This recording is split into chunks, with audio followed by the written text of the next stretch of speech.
11절 내가 어리석은 자가 되었으나 너희가 억지로 시킨 것이니 내가 너희에게 칭찬을 받아야 마땅하도다. 내가 아무것도 아니라 지극히 큰 사도들보다 조금도 부족하지 아니하니라. 사도의 표현인 것은 내가 너희 가운데서 모든 참음과 부족과 기사와 능력을 당한 것이다. 내 자신이 너희에게 피해를 끼치지 아니한 이유밖에 다른 교회보다 부족하게 한 것이 무엇이 있느냐? 너희는 나의 이 궁평치 못한 것을 보아라.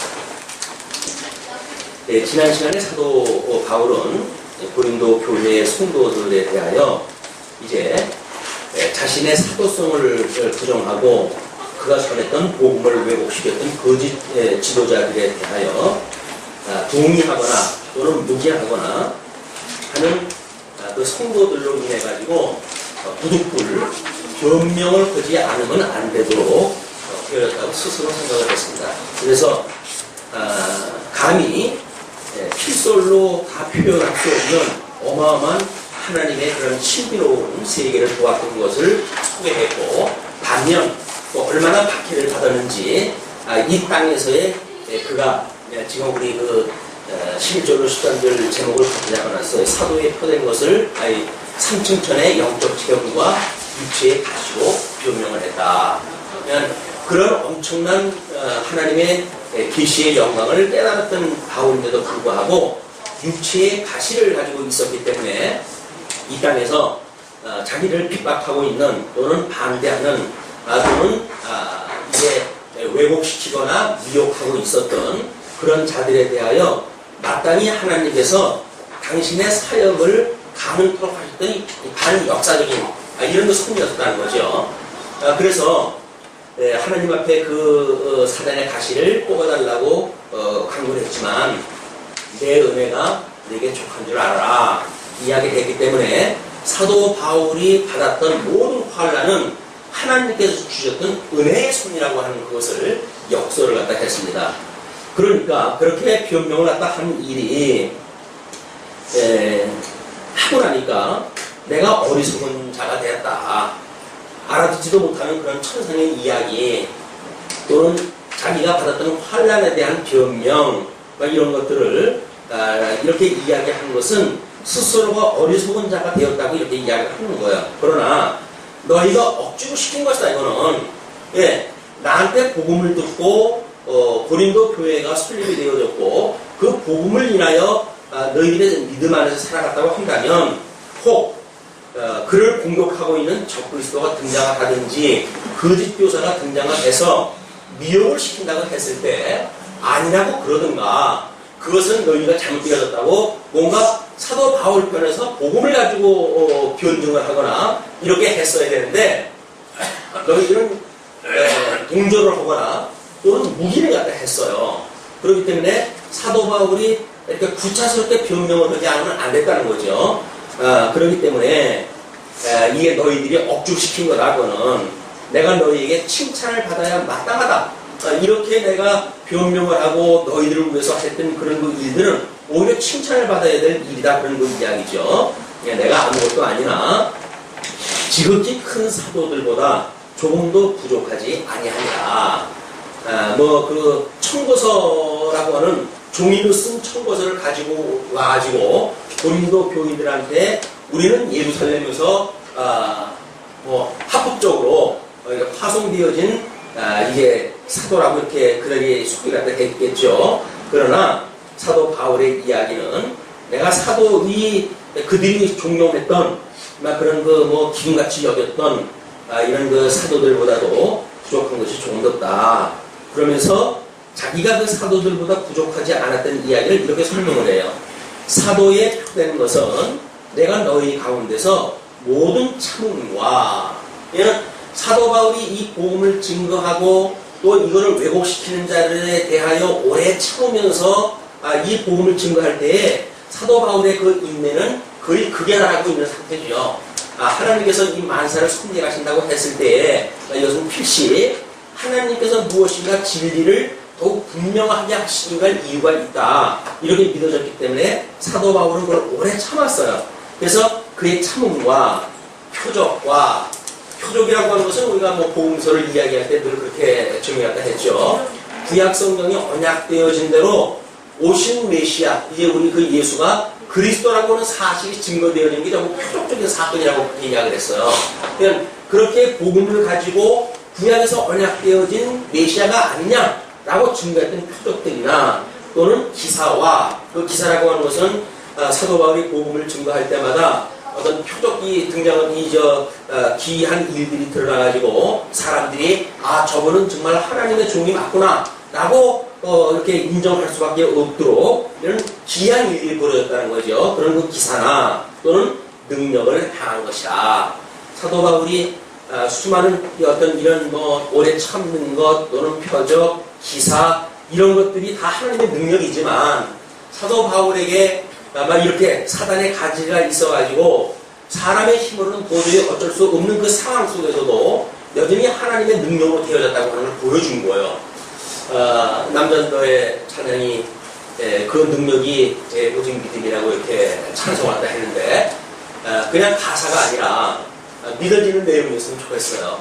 우리들의 그런 그 능력, 우리 하나님의 영광이 지금 성도들을 통해서 드러나지 않습니까? 계시의 영광이 드러난단 말이에요. 우리 하나님의 영광의 발현이라고 이렇게 이야기를 했어요. 그럼 그것이 하나님의 능력인 거예요. 아니 이기적이고 게을르고 막 이런 그 우리들이 어떻게 시간을 할애하고 또는 금전을 갖다가 포기하고 그러면서도 이 하나님의 말씀을 듣고 교회 생활이 가능한가? 이건 내가 봐도 우리가 능력 아닙니까? 우리가 얼마나 이기적인데 조그만 거 누구한테 손해보지 못하는 것이 우리들 속셈인데 어떻게 우리가 그런 걸 포기하고 주님의 몸된 교회라고 하는 이 교회에 우리가 와서 시간도 노력도 재물도 그걸 허비하면서 봉사할 수가 있겠어요. 이것이 하나님께서 우리에게 주시는 이 능력입니다. 이게 능력. 그런데 그것이 내가 했다고 생각이 들게 되면 왜 하나님의 능력? 내가 한 걸 가지고 이런 오만에 빠지는 거예요.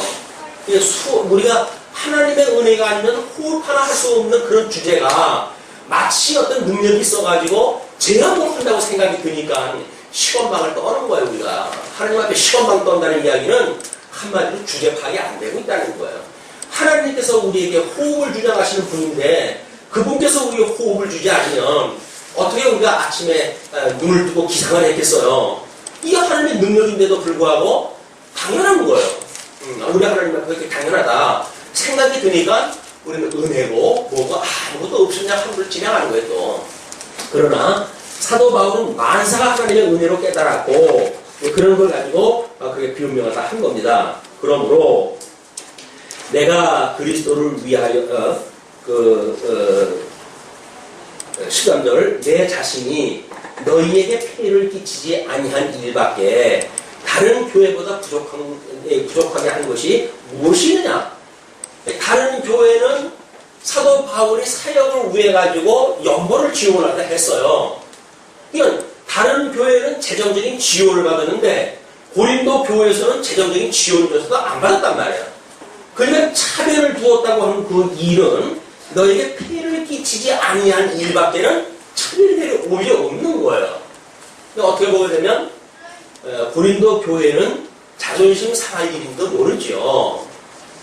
자기네들 보고 공개라도 하지 말라고 했어요. 자기 사도 바울이 천박히 일로 해가지고 자기랑을 갖다 했으니까 자기네들이 줄 여력이 있다고 한다는 사도 바울한테 아니요 이제 당신은 생업을 갖다 위해서 일을 갖다 한 것이 아니라 복음을 위해서 일하시오. 우리의 그 재정적인 지원을 우리가 하겠소. 라고 나왔다고 한다면 사도 바울이 굳이 왜 천막히 있는 일을 갖다 하면서 그 일을 다 했겠어요. 그런데 이 고린도 교회 성도들이 재물에 대한 이제 그 사도 바울에 대한 오해 이런 걸 가지고 이게 사도가 거짓말 부리고 영거나 삥땅을 치는 이런 그 인물로 곡해를 갖다 하고 비하를 시키고 이런 그 일들은 복음을 알지 못하는 겁니다. 철저하게 육체의 소욕에 빠져가지고 인간적인 생각을 가지고 사도 바울을 판단한 거니까 사도 바울이 너희들에게 폐를 끼치지 아니할 일밖에는 다른 교회가 부족한 것이 없다는 거예요.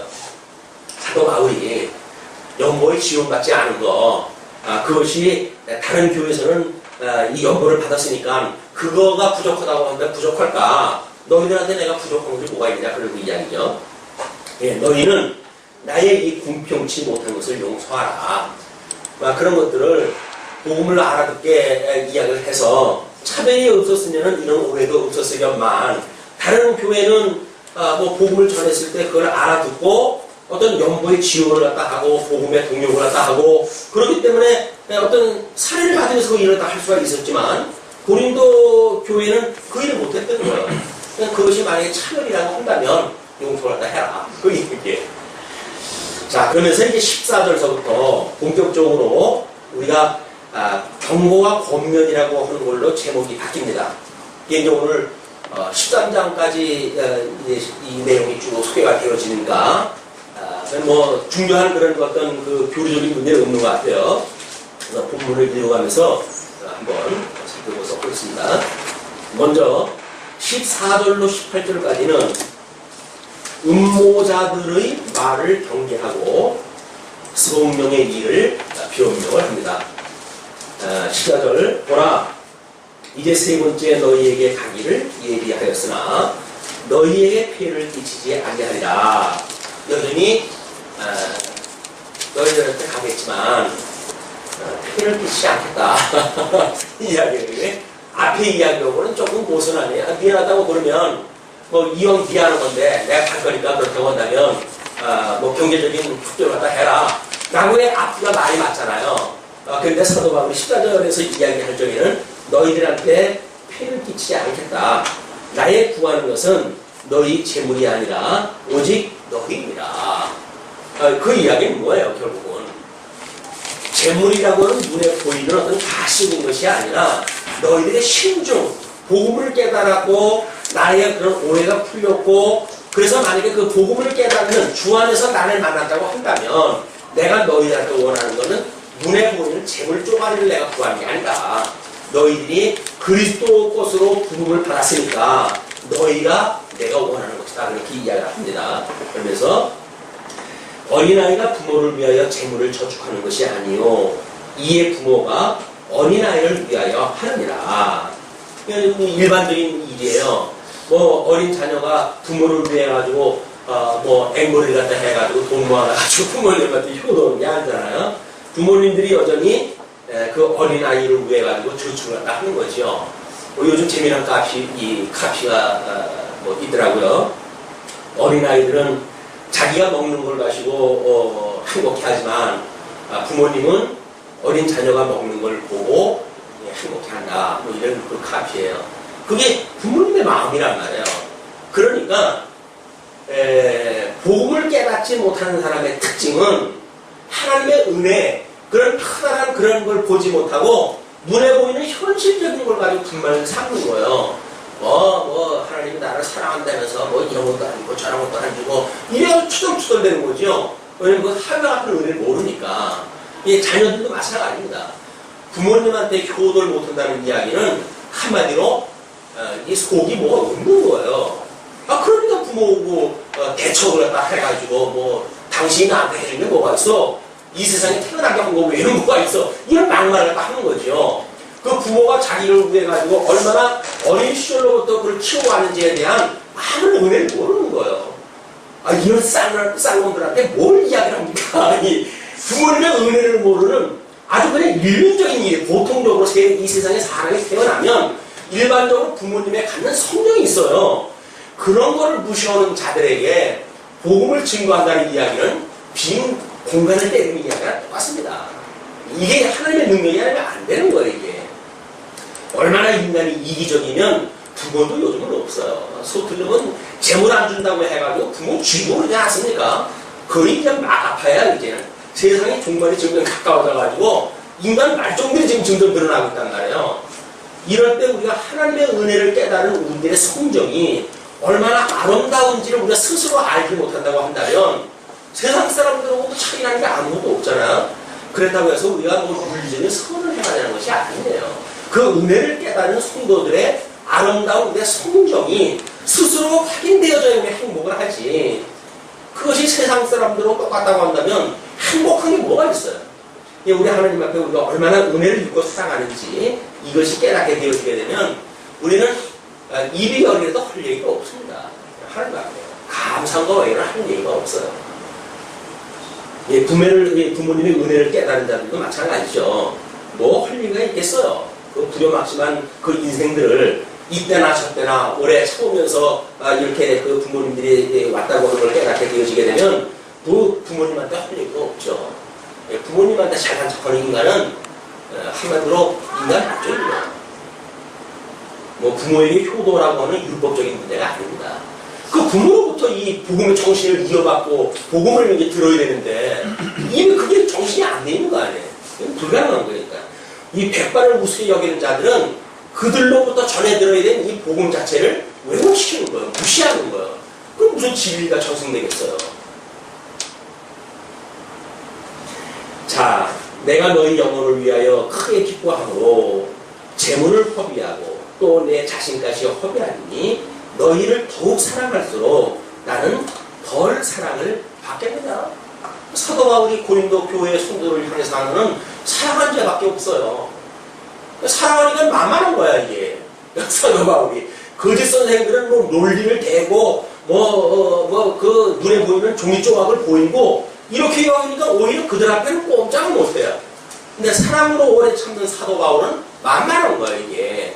그러니까 그 사도 바울이 너희들한테 내가 이렇게 사랑을 했다고 하는 그걸로 인해 가지고 내가 너희들에게 덜 사랑을 받겠냐 이렇게 이제 변명하다 합니다. 그러면서 하여간 어떤 이의 말이 내가 너희에게 짐을 지우지는 아니하였을지라도 공묘한 자가 되어 괴계로 너희를 취하였다 하니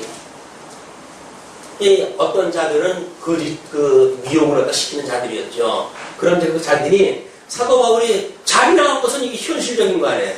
이건 뭐 자기네들이 눈으로 보는 현실 역사란 말이에요. 이건 현재에 일어나는 상황, 객관적인 상황이에요. 그러니 그들한테 재물을 취하지 않았는데 사도 바울을 공격하려고 한다면 이렇게 이야기를 해야 되겠죠. 너희들한테 어떤 일을 취하지 아니할다 할지라도 그 이야기에 짐을 지우지는 아니하였을지라도 공교한 자가 되어서 교회계로 너희를 취하였다. 너희들의 혼을 빼갔다 그 이야기야. 너희들 마음을 뺏어갔다 그 이야기예요. 내가 너희에게 보낸 자 중에 누구로 너희의 일을 취하느냐. 공교롭게 너희들을 갖다 내가 이용한 것이 도대체 뭐가 있느냐. 또 내가 너희에게 보낸 자 중에서도 그런 자가 있느냐? 내가 디도를 보내고 함께한 형제를 보내었으니 디도가 너희의 일을 취하더냐? 우리가 동일한 성령으로 행하지 아니하더냐? 동일한 보조로 하지 아니하더냐? 그 이야기예요. 사도 바울이 어떤 일을 갖다 하고 측근에서 동역을 갖다 하는 일꾼들조차도 너희들에게 어떤 일을 취하려고 하던 자가 없지 않더냐? 근데 현실적으로 그런 것이 그냥 눈으로 아주 뻔한 일인데 왜 거짓 선생들이 미혹한 말들에 너희들이 흔들리냐 그 이야기예요. 그 흔들리는 게 중요한 것이 아니라 사도 바울이 전했던 복음 자체가 지금 이 밑으로 온 거니까 사도 바울을 불신한다는 이야기는 사도 바울이 전했던 복음을 불신한다는 이야기 아닙니까? 사도 바울이 그것이 지금 안타까운 거죠. 그러면서 19절로부터 이렇게 이야기를 합니다. 이게 사적 변명이 아니고 덕을 세우기 위함이라고 이렇게 이야기를 해요. 이때까지 우리가 우리를 너희에게 변명하는 줄로 생각하는구나.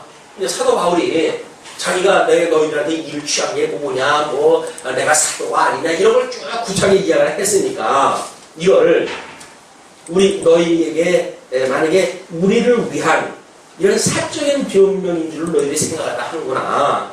그러면서 우리가 그리스도 안에서 하나님 앞에 말하노라. 여기서부터 이게 언급되어지는 것이 이 그리스도 안에서 그 이야기. 그리스도 안에서 우리 지난 시간까지 끊임없이 확인한 것이 뭡니까? 같은 생명 안에서 그 이야기예요. 그리스도로 더불어서 우리가 영생을 얻는 생명체, 같은 생명들이 그리스도 안에서 그런 그 이야기죠. 그러니까 우리가 이제 그 그리스도 안에서 하나님 앞에 말한다. 사랑하는 자들아, 이 모든 것은 너희의 덕을 세우기 위함이니라. 너희의 덕이라고 해요. 너희의 덕. 그 너희의 덕은 사도 바울이 가지고 사도 바울이 세워가는 덕하고도 객관적인 거겠죠. 너희의 덕이니까. 그것이 교회의 덕이란 말이에요. 고린도 교회의 덕이란 말이에요.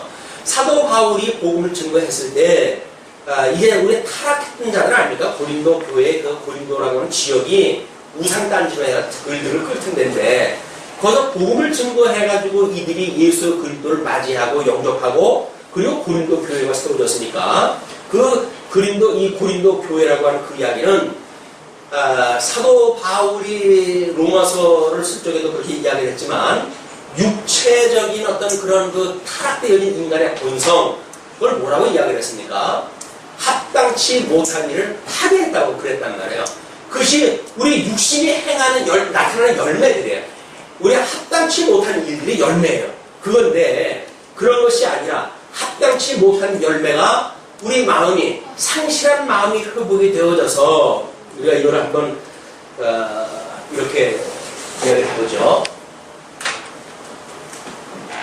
하나님께서 우리 이제 영과 육으로 해가지고 지음을 받았어요. 이 영과 육을 우리가 이제 이어주는 것이 우리가 마음이라고 이렇게 이야기를 했는데, 그래서 우리 하나님께서 이거를 이 영을 어두움에 버려두었다 그랬어요. 이 어두움이라고 하는 그것은 이미 빛의 우리가 사람인데 하나님께서 어둠에 내어버렸으니까 타락인이 되어졌다 그래요. 타락인이. 이 타락인이 되어졌고, 그리고 이런 거를 우리 이 마음을 상실한 마음이라고 이렇게 해요. 상실한 마음. 상실했다고 하는 그 이야기는 뭡니까? 하나님께서 우리에게 이 양대 언약을 하셨는데, 양대 언약 중에 특별히 이 복을 우리가 주신 거 아니에요. 복과 이 나라를 하나님께서 이 약속을 갖다 했는데, 복을 상실했기 때문에 타락되어져 있는 우리들의 인간은 지금 저주 가운데 지금 버려.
사람이 복음을 전했던 나의 개인적인 변명이 아니라 나의 오해가 거쳐야 나를 존중하는 마음이 있어야 내가 전하는 복음을 너희들이 받아들이게 되어지고 이걸 받아들여져야 너희들의 이 몸도 합당치 못했던 더러움에 버려졌던 너희들이 이런 그 열매로부터 성령의 열매로 맺혀질 게 아니게 되냐 그런 이야기입니다.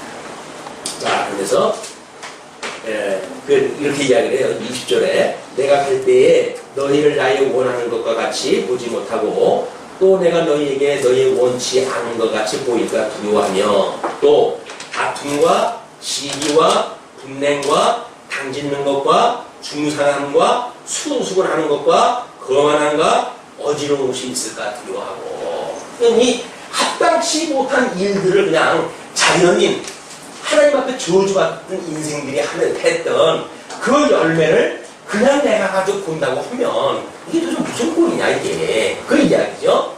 자 그거를 내가 두려워한다. 그러니 내가 이제 세 번째 너희에게 갈 터이니 두세 증인의 입으로 말마다 확정하리라.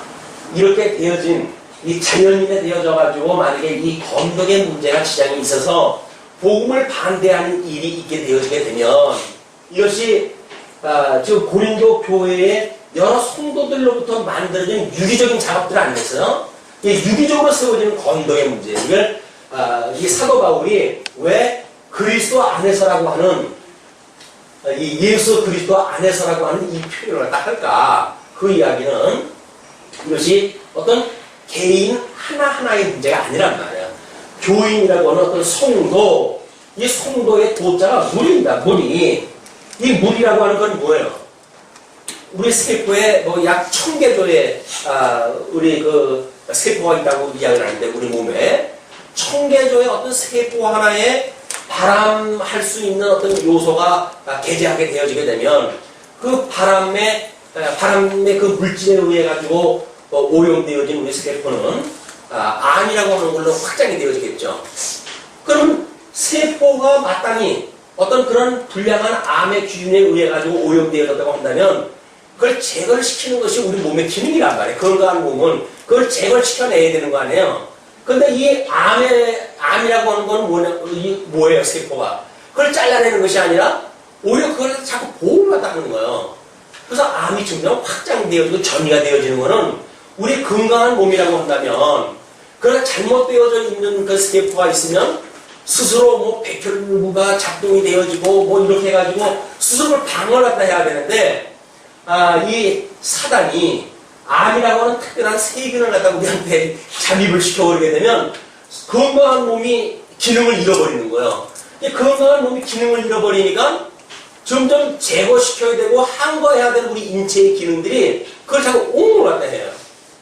그리고 주변에 있는 모든 영양가를 뺏어가지고 그 발암 물질을 가지고 있는 그 세포가 점점 확장되어져 가기 시작을 하는 거예요. 열심히 먹는데 그냥 뭐 암 키우는 일이 돼버리고 마는 거 아니겠어요? 이게 우리 암세포라고 하는 그런 걸로 보여주는 우리 인체의 그런 비밀인 거예요. 만약에 여기서 사도 바울의 복음을 의해 가지고 많은 성도들이 이 건덕의 문제를 이해를 갖다 했고 그랬어요. 그럼에도 불구하고 사도 바울이 말한 것을 오해를 갖다 했거나 아직도 뭔가 복음에 대한 이해가 없다고 했을 때 분명히 과거에 가지고 있던 육신의 소욕으로 가지고 있는 모든 열매, 합당치 못하도록 주어졌던 저주받은 인생이 하고 있던 그걸 그대로 가지고 이 성도들하고 어울릴 거란 말이에요. 그러면 그 발암물질이 이 예수 그리스도로 말미암아 순결하게 되어진 이 세포와 이 미혹되어진 발암물질에 미혹되어진 그 암세포와 동시에 우리 한 몸을 이루고 있다고 한다면 이 교회 자체가 병들어요. 이제 이 교회가 무너진단 말이에요. 그걸 우리가 이걸 건전하게 그런 것들을 식별하는 게 뭡니까? 그것이 교회에 덕을 세우고 말씀만 가지고 세운다고 이야기를 하지만 말씀을 안 듣는 우리는 말씀을 안 됩니다. 아니, 말씀을 안 듣는데 말씀으로 뭐가 치유가 돼요? 우리 정치적인 원리가 뭐라고 했습니까 지금? 이걸 공주치라고 이야기를 했잖아요. 사도 바울이 오래 참고 고난을 받아가면서 이거 섬기는 자세로 해가지고 복음을 증거했단 말이에요. 그러면 성령께서 하시는 역사가 만약에 진행되어지고 있다고 한다면 이 다스리는 문제는 자연스럽게 되어질 거예요. 그렇잖아요? 그런데 이것이 이 다스리는 문제가 안 된다는 이야기는 뭐예요? 하나님의 말씀을 먹지 않는 무리가 있단 말이에요. 암을 유발시키는 세포가 있어요. 그거를 이제 사도 바울이 제거를 시키겠다는 이야기입니다. 뭐라고 이야기를 하고 보세요. 내가 다시 갈 때에 내 하나님이 나를 너희 앞에서 낮추시려고 하고, 사도 바울은 지금 어떤 권위가 어떤 권위입니까? 말씀의 권위를 가지고 여기는 거예요. 그래서 사도 바울이 이걸 숨긴다는 이야기는 말씀의 봉사, 이 말씀 봉사예요. 그 말씀의 봉사가 뭐예요? 집사들이 떡을 떼는 거나 이 목사가 말씀을 떼는 거나 똑같은 봉사예요. 이걸 식당에서 서비스를 깎는 것이다 그 이야기예요. 이 목사가 말씀을 갖다 이렇게 나눈다는 이야기는 지금 여러분들한테 식사를 제공하고 있는 거예요. 동의하다 보십니까? 점심시간에 저한테 바쁘라고 그러지 마세요. 저는 지금 말씀을 가지고 여러분들한테 지금 나눠드리고 있다니까요. 이걸 풍족하게 들으셔야 점심시간엔 또 뭐 집사직을 가시고 해서 하시겠죠. 이걸 말씀한 사람이 말씀을 갖다 했는데 뭐 밥도 좀 나눠주시거냐 이렇게 되면 너무 저가 혹사하다는 말입니다. 저는 말씀으로 전무할 수 있도록 해주기 위해서 우리 집사님들도 있고 뭐 권사님들도 계시고 이렇게 되어지는 거니까 그냥 말씀으로 봉사를 갖다 하는 것이 사도 바울이 지금 하는 일이란 말이에요. 그리스도 안에서 같은 생명으로 되어져 있다고 한다면 지금 이 말씀으로 훈계를 갖다 할까 했어요. 말씀으로 훈계를 하게 되어지는데 우리들의 이 지성이 하나님의 말씀을 듣는, 물론 뭐 오감을 가지고 이제 이걸 받아들이겠지만 지성이 그거를 얼마나 하나님을 아는 지식으로 두뇌를 갖다 해낼 수가 있는지에 대한 것은 이 말씀이 정말 하나님의 말씀이라고 믿어질 때 가능한 일이에요. 성경을 믿지 않고 지금 목사가 이렇게 하는 건 성령의 역사 아닙니까? 가르치는 인식의 일을 갖다 하시니까 그럼 성령께서 목사를 세워가지고 가르치는 갖다 했단 말이에요. 근데 목사 이야기를 안 믿어. 근데 그게 말씀의 역사가 일어납니까? 안 돼요. 그게 주님의 몸된 교회는 할 수 없이 하나님 주신 은사를 따라가지고 세워가는 걸 보여주시는 거예요. 그런 질서를 갖다 무시해놓고 이 다스림의 역사가 되겠습니까? 교회의 다스림도 안 되고 성도의 다스림도 안 되는 거예요. 이 불행한 사건이란 말이에요.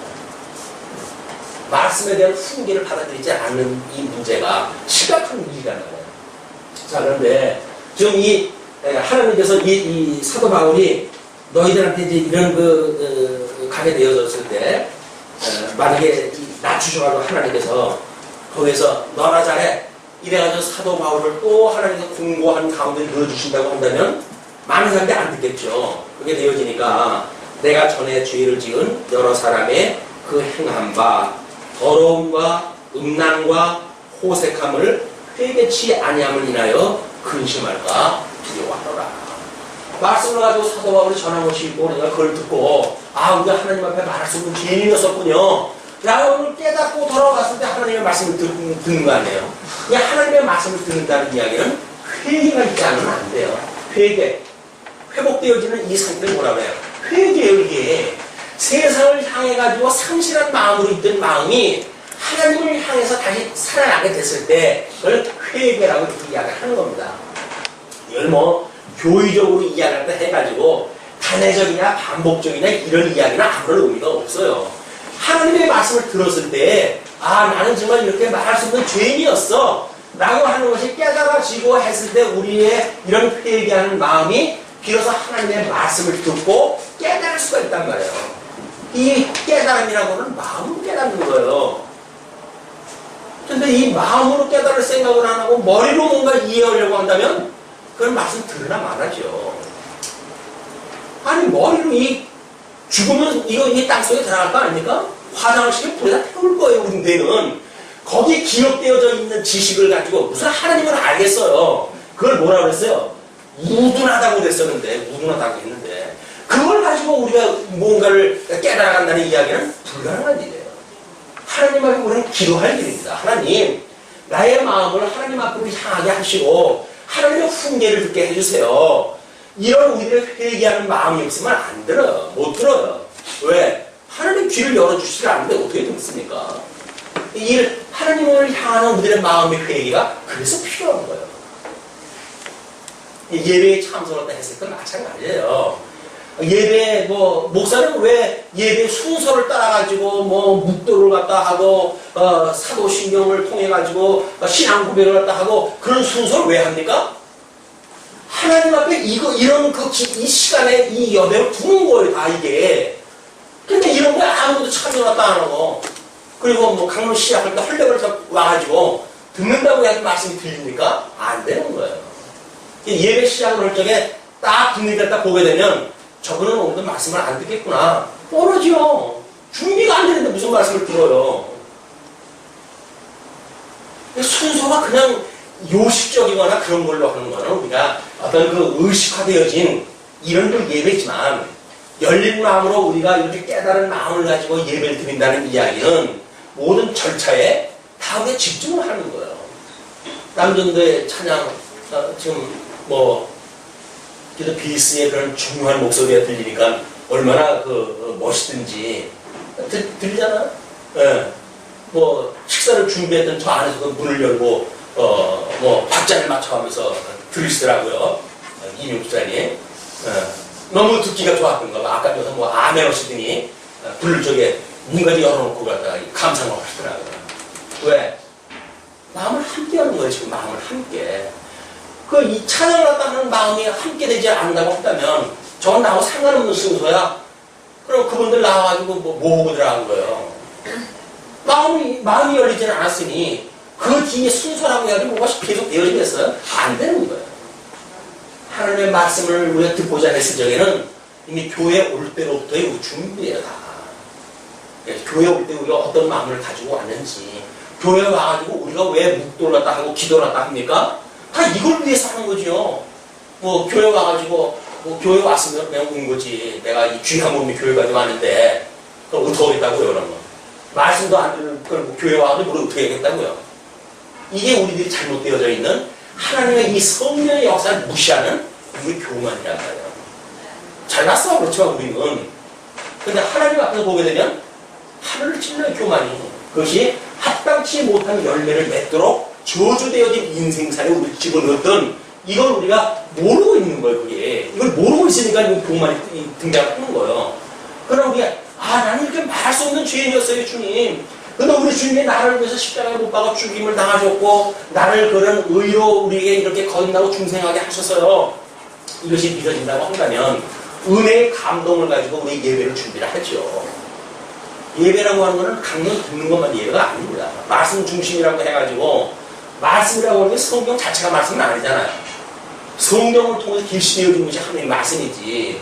그럼 성령께서, 지금 임재 여기 우리하고 함께 계셔요.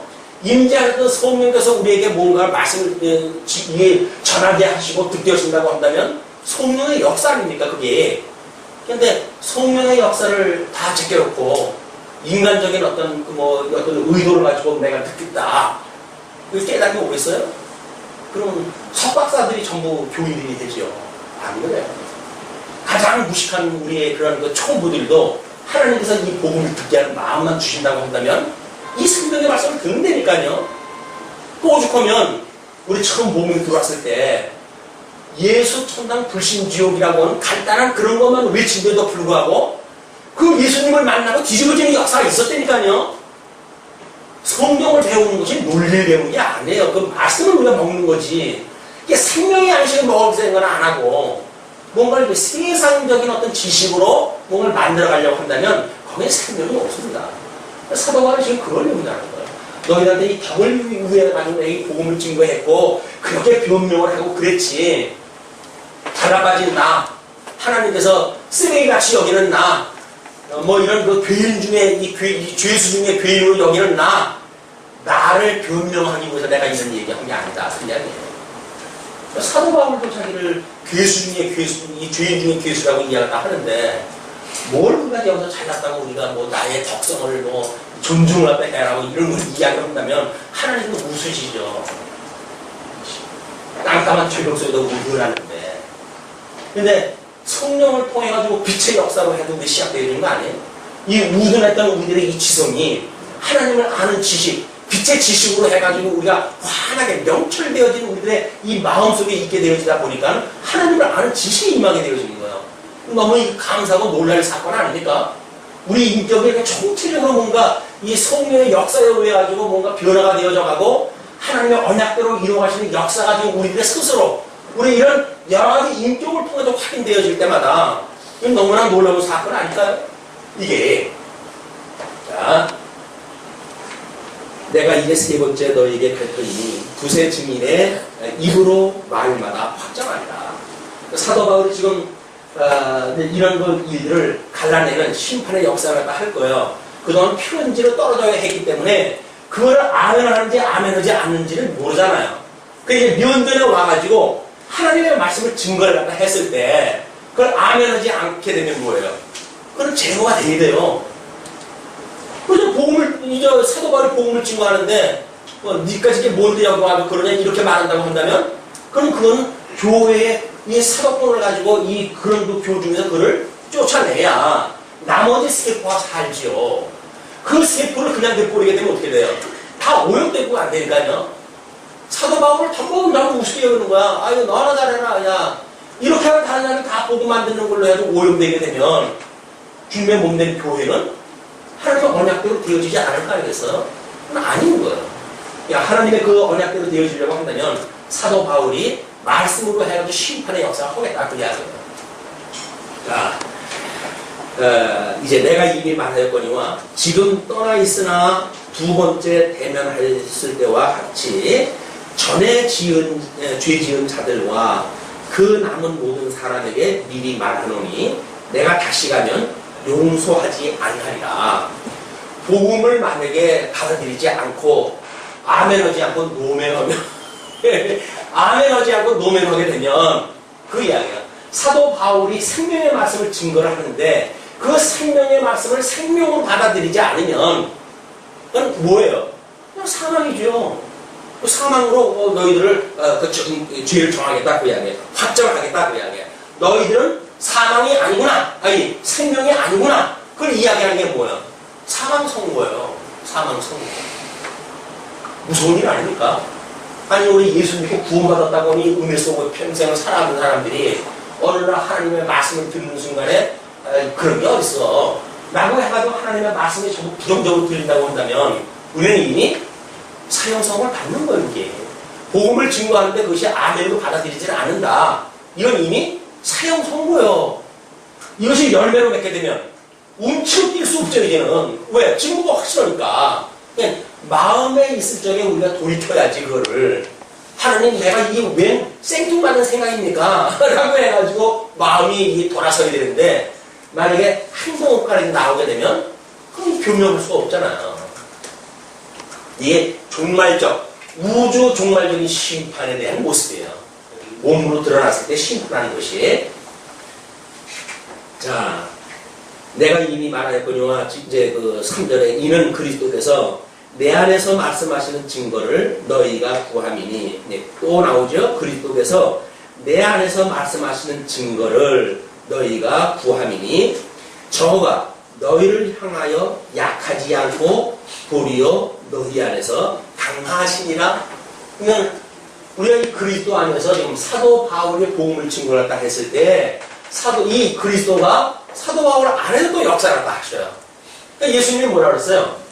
하나님 안에 내가 있고 내 안에 너희들이 있고 너희 안에 내가 있고 내 안에 이 하나님 계시다고 그러지 않습니까? 이게 유기적인 거란 말이에요. 유기적인 하나의 생명이 되어진 거예요. 이제 하나님과 원수 되어졌던 우리들이 예수 그리스도의 구속으로 예수님과 하나님과 한 몸이 되어졌어요.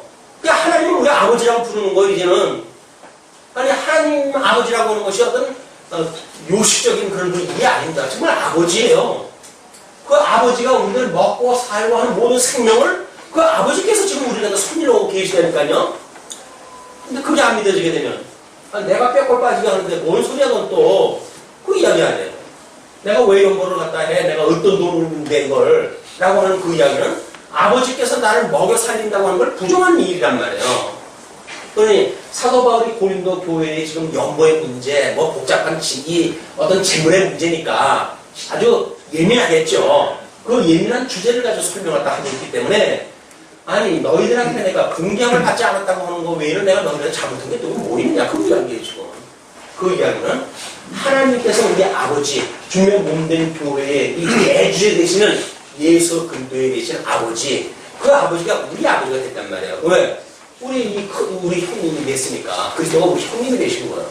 우리 그 그리스도 안에서 우리는 아버지를 아버지라고 부르게 되어질 것이다 하나님을. 그러니까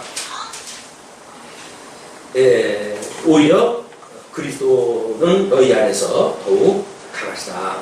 그리스도께서 약하심으로 십자가에 못 박히셨으나 오직 하나님의 능력으로 사르셨으니 우리도 저희 안에서 약하나 너희를 향하여 하나님의 능력으로 저와 함께 살리라.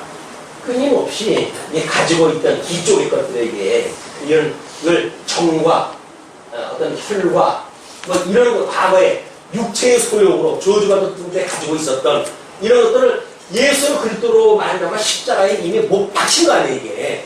예수님을 믿는다는 이야기는 여기 십자가에 못 박혀가지고 난 죽어버렸다는 이야기예요. 이후로부터 죽어야 새로운 세계를 살아갈 거 아니겠어요. 근데 아직도 이걸 자기 장길 삼아. 이걸 자기 장길 삼아가지고 하나님께 주시는 말할 수 없는 은혜, 섭리래. 사망 가운데 집어넣는 게 그게 은혜라고 생각이 든다면 말이 안 되는 거 아닙니까? 여기서 죽어야 여기 살아나는데 여기서 이 십자가에 못 박아 죽임을 당하다 보니까 우리 어떻게 그 특강 시간에 의지로 나타나는 그 열매를 뭐라 그랬어요? 온유라고 그랬잖아요. 온유. 여기서 짐승 권세가 왕노릇하는 곳인데 이 어린 양의 그 권세를 믿는 사람들은 온유한 심정밖에 없어요. 누가 뭐라고 그러면 때리면 얻어맞을 수밖에 없어. 힘도 없고 능도 없어. 이런 온유한 심정으로 살아가는 사람들이기 때문에 말할 수 없이 약해요. 하나님 예수 그리스도의 능력이 아니면 도저히 살아갈 수가 없어요. 그냥 어린 양 권세를 가지고만 살아갈 수가 있는데 이 짐승 권세, 짐승 권세 보통 짐승 권세입니까? 7도 10각의 이 어마어마한 권세 앞에서 온유한 심정으로 살아가는 성도들은 약하기 짝이 없죠. 그러나 능력 주시는 자 안에서 능치 못할 일이 없단 말이에요. 아까 그렇게 찬양하신 거 맞습니까? 능력 주시는 이분 안에서 능력 주는 게 맞습니까? 맞아요.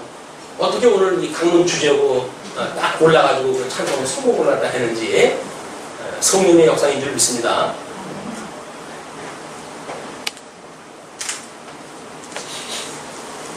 오직 하나님의 능력으로 살으셨으니 우리도 저희 안에서 약하나 너희를 향하여 하나님의 능력으로 저와 함께 살리라.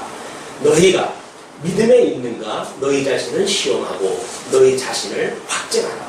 끊임없이 우리가 이게 시험하는 거예요. 스스로 우리가 내가 지금 이쪽으로 기울었는가 이쪽에 기울었는가 끊임없이 우리 시험을 갖다 해야 돼요.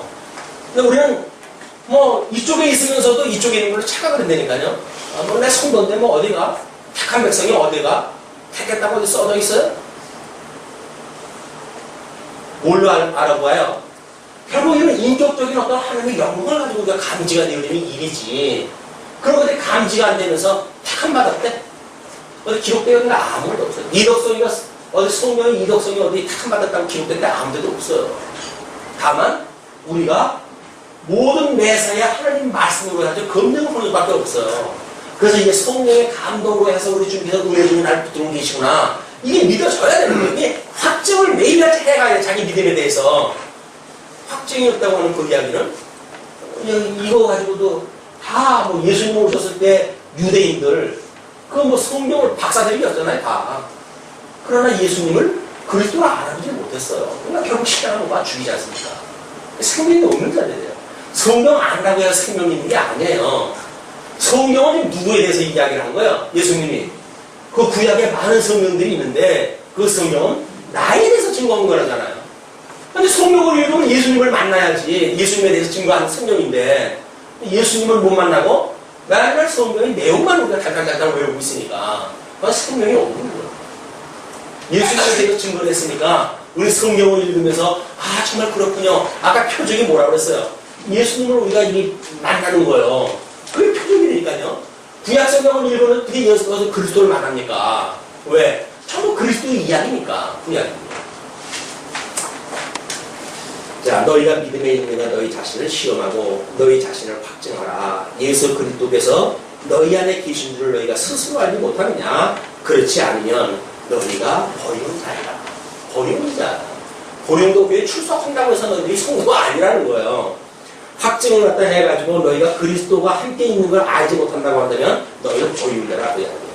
예, 우리가 버리는 자 되지 아니하는 것을 너희가 알기를 내가 바라고. 그러면 사도 바울이 비록 뭐 형편없는 주변을 가지고 이 뭐 복음을 증거하고 하지만 만약에 그리스도 안에서 그런 일을 갖다 하는 것인 줄 너희들이 알기를 갖다 원한다. 그 이야기죠. 우리가 하나님께서 너희로 악을 조금도 행하지 않게 하시기를 구하노니 이는 우리가 옳은 자임을 나타내고자 함이 아니라 오직 우리는 버리운 자 같을지라도 너희로 선을 행하게 하고자 함이라. 그래서 사도 바울이 지금 내가 저주를 받을지라도 이렇게 하는 그 이야기는 지옥을 가도 너희들에게는 복음을 증거해서 천국 가기를 원한다 그런 개념이 아니겠죠. 아니 천하보다도 귀한 자기 영혼을 지옥을 보내놓고 다른 사람 구원을 받으면 자기 무슨 의미가 있어요. 사도 바울은 그런 어떤 반복음적인 그런 거 주장을 하는 게 아니에요. 왜? 저주 이런 짐승 권세가 내어져가지고 가진 핍박을 다 받는 그런 그 일에 내가 놓여질지라도 너희들에게는 복음을 증거해가지고 생명으로 인정을 받기를 내가 원한다. 그런 그 이야기죠. 그래서 여기서 선을 행한다고 하는 그 이야기는 뭐 여기서 윤리적인 어떤 성도들의 삶을 요구하는 것이 아닙니다. 기독교에서 말하고 있는 어떤 선이라고 하는 그거는 절대적인 하나님의 선 안에서의 그런 그 열매를 말하는 거지 어떤 상대적인 절대 악 가운데 있는 상대적 선인 어떤 율법 이런 세상 사람들이 요구하는 도덕적 선을 갖다 말하는 게 아니다. 이걸 착각을 하게 되면 성도는 마치 다른 사람들한테 뭐 신소리도 못하고 살아가야 되는 것처럼 이렇게 생각하게 되어지는데 그렇지 않아요. 사도 바울은 지금 이 복음을 가지고 지금 너희들 심판하려고 하겠다고 그러는 중이에요 지금. 그게 악을 버리는 일이란 말이야. 악을 버리는 일. 하나님의 선을 지향하는 일. 절대 선을 지향하는 일. 하나님의 뜻을 사모하는 일. 하나님의 뜻을 분별해가지고 영적 예배를 드리는 일. 이 영적 예배라고 하는 우리 인생의 본분이 하나님을 경외하는 것이 인생의 본분인데 그러면 우리가 하나님을 경외하는 우리들의 인생이라고 한다면 우리가 본분을 다 하고 있는 거 아니에요 이게? 그냥 영적 예배를 드릴 수 있는 비록 우리가 아직도 남은 육체가 있어가지고 시험거리가 있겠지요. 그러나 이것은 하나님의 이 은혜를 깨닫게 하시기 위한 시간적으로 주어진 거니까 너희들이 죄임을 깨닫게 하시기 위해서 주신 거란 말이에요. 사단의 가시로 주신 거란 말이에요. 그러면 이건 은혜를 깨닫게 하시기 위한 도구였었지 그거를 은혜로 여길 수 있는 그 이야기지 우리에게 예수님처럼 온전한 삶을 사는 이야기는 아니에요. 이런 걸 오해하게 되면 우리는 마치 기독교인은 성도는 여기서 죄를 지면 안 된다고 하는 오해에 빠지게 돼요. 그것이 아니라 사단의 가시로 준 걸 통해 가지고 이것이 나로 하여금 한없이 우리 예수 그리스도 그분만을 의지하라고 주신 거로구나 라고 하는 믿음이 하나님 앞에 서란 일이에요. 우리가 무슨 힘이 있다고 해서 뭘 하겠어요. 오직 믿음밖에 없다면요. 우리의 능력은 믿음으로 나타난 거라면요. 믿음이 그거란 말이에요. 우리의 능력이 그 믿음인 거예요. 그래서 우리는 도저히 할 수 없는 인생이에요.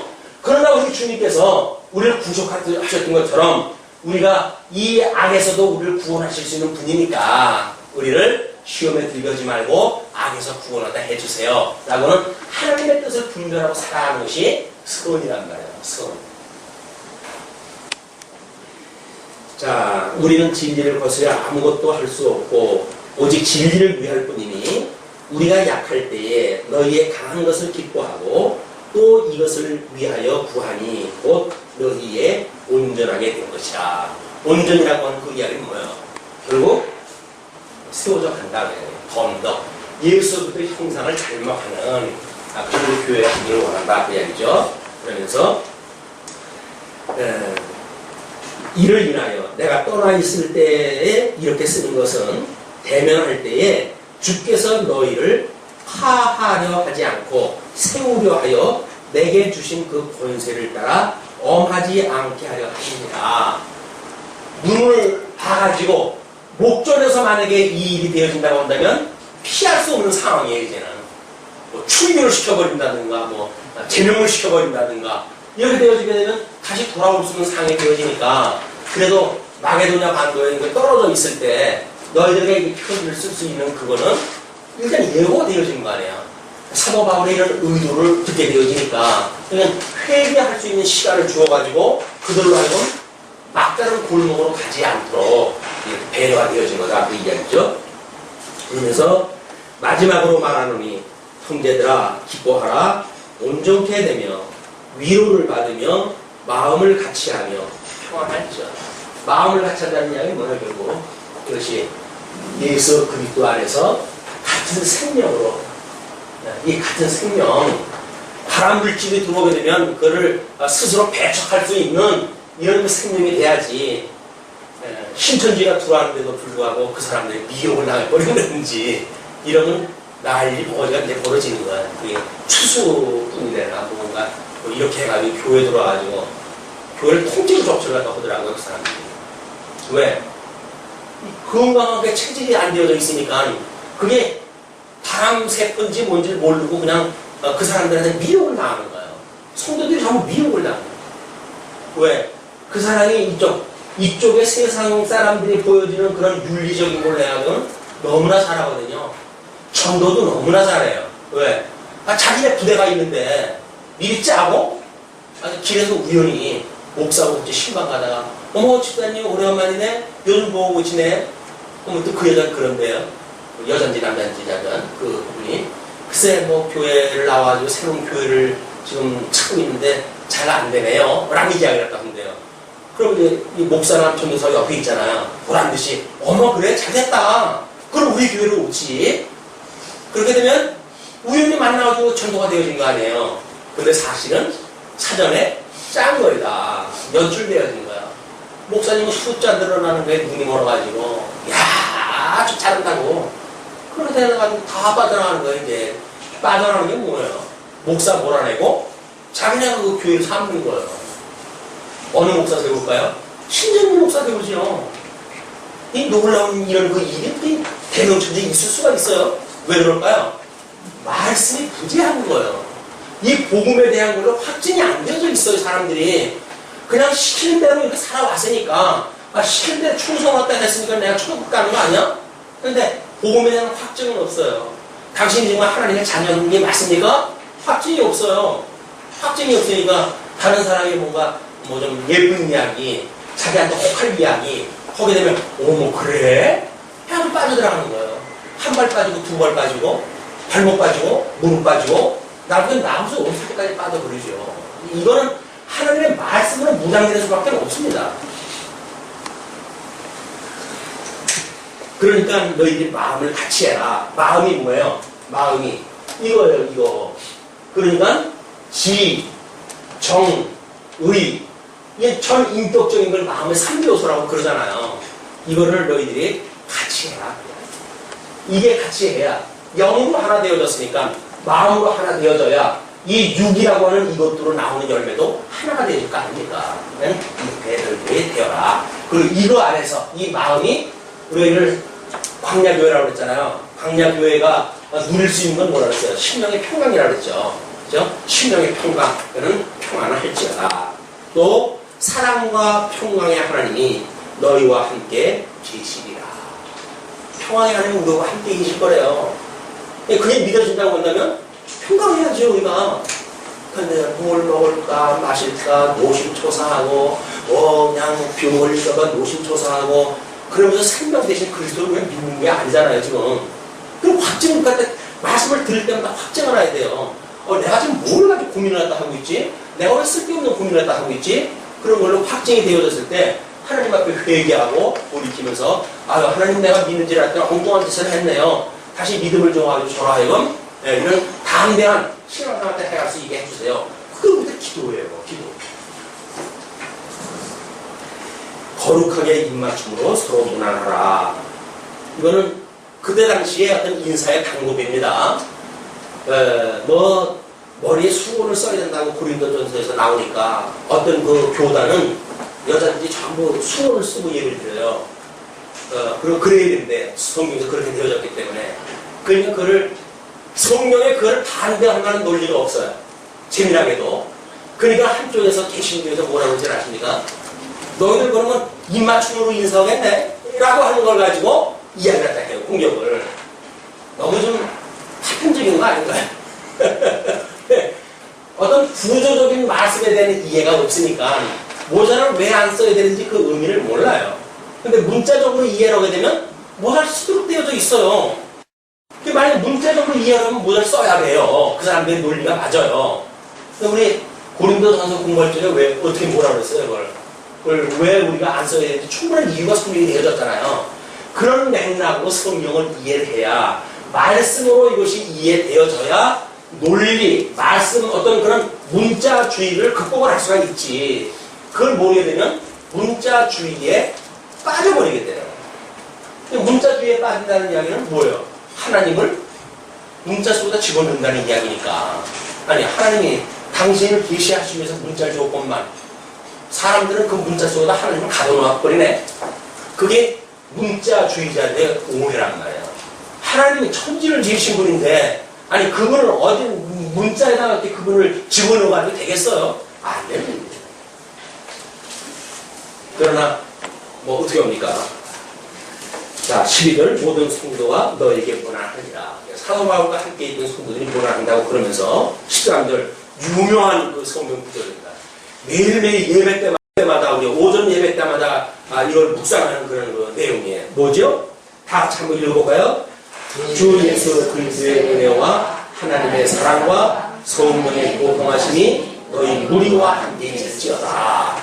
자, 성부와 하나님께서 만사 만물을 예정을 다 하시고 예정하신 대로 언약을 하셨어요. 언약된 대로 예수를 갖다 그리스도로 보내주셨어요. 이분께서 성찬해가지고 성령을 보내주셨어요. 이 성령께서 우리 무리와 함께 계셔요. 그러니까 이 하나님의 사랑과 예수 그리스도 안에 이분의 은혜와 그죠? 그리고 성령의 교통하심. 교통이라는 이야기는 뭐예요? 이게 삼일교자예요. 서로 교제. 네, 이렇게 얽혀야 돼요. 얽혀야 돼요. 같은 생명으로 얽혀야 돼요. 이 물이라고 하는 건 좀 떨어져 있지만 유기체적으로 묶여져 있는 거라면 같은 생명이니까. 그냥 이렇게 성령의 교통하심이 너희 무리와 함께 계시기를 빈다. 기도하셨습니다.